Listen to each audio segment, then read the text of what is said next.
तुम्हाला माहिती आहे का, आपल्या मनाचा आणि पोटाचा खूप जवळचा संबंध आहे.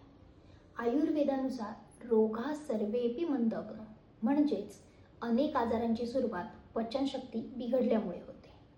जेव्हा आतड्यांमध्ये विषारी द्रव्य साचतात तेव्हा फक्त शरीरच नाही तर मनावरही त्याचा परिणाम होतो.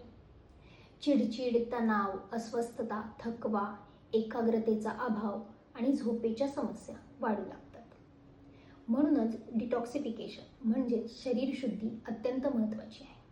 आयुर्वेदातील पंचकर्म, विशेषतः योग्य निदानानुसार केलेले बस्ती, विरेचन आणि इतर शोधन उपचार शरीरातील आम कमी करण्यास मदत करते आणि पचन सुधारते आणि शरीर मनाचा समतोल राखण्यास मदत करते. जेव्हा पोट निरोगी असते तेव्हा मन अधिक शांत, स्थिर आणि सकारात्मक राहते. निरोगी आतडे, निरोगी मन आणि निरोगी जीवन.